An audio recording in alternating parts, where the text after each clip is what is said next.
Mesdames, Messieurs, bonjour et ravi de vous retrouver.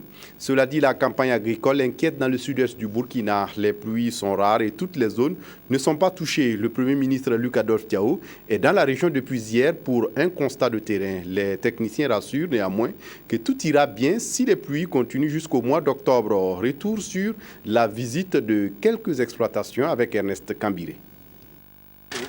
Bertrand Sommet est producteur à Niaba dans le sud-ouest. Dans cette région à fort potentiel agricole, il est vu comme un exemple.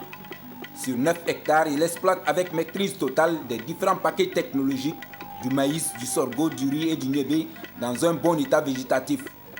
Son secret, la valorisation des terres dégradées, la diversification des cultures. Notre technique consiste à aller ramasser les déchets et fumures organiques où ça se trouve au niveau de notre ville et venir épandre sur notre superficie d'exploitation. En plus, à rentrer à la porte de la Sofitec pour récupérer les déchets techniques, les déchets de coton bien pourris, parce que quand on prend les graines, il faut attendre un certain nombre d'années avant d'avoir un résultat. Mais quand c'est les déchets, les graines déjà bien pourries, dans la même campagne, vous avez un résultat. Formé en Israël, ce producteur modèle qui a reçu le premier ministre-chef du gouvernement en tournée dans les champs et exploitations agricoles du sud-ouest est un déflaté de la Société des chemins de fer. Pour cette campagne agricole quelque peu difficile dans la région, il a bénéficié d'un accompagnement en intrants, semences améliorées, autres matériels et équipements agricoles subventionnés par l'État. Son ambition aujourd'hui, contribuer à l'atteinte des objectifs de production fixés au plan national, estimé à 5 738 800 tonnes de céréales avec un peu plus de 328 000 tonnes de céréales attendues pour la seule région du sud-ouest. Quand on voit la situation actuelle sur le plan pluviométrique, c'est vrai, nous avons aussi des inquiétudes. Mais nous fondons l'espoir qu'avec la reprise ces derniers temps de la pluie, que ces pluies-là vont se prolonger jusqu'en fin octobre.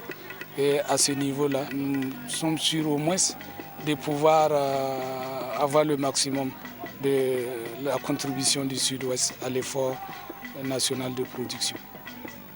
Pour 2014-2015, les besoins d'importation du Burkina en riz se chiffrent entre 800 à 900 000 tonnes.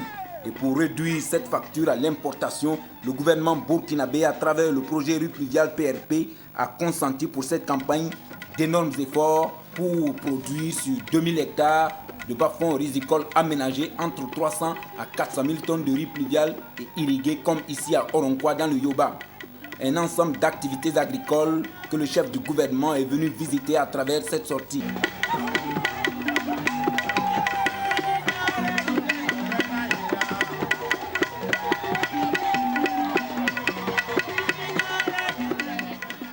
La transformation des produits agricoles figure en bonne place dans la politique agricole prônée par la stratégie de croissance accélérée de développement durable SCAD.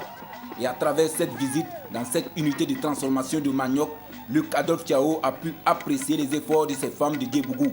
Ici, elles exposent des produits à base de manioc, tournesol et de souchets transformés dans les unités locales.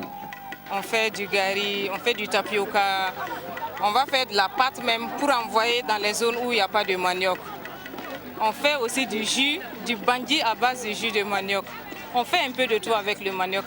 Avant cette rencontre d'échange avec l'ensemble des acteurs sur le déroulement en cours de la campagne caractérisée par une pluviométrie capricieuse, mal repartie dans le temps et dans l'espace, dans la région, le premier ministre-chef du gouvernement a remis du matériel agricole aux producteurs partout où il est passé, histoire de les encourager à plus d'ardeur au travail.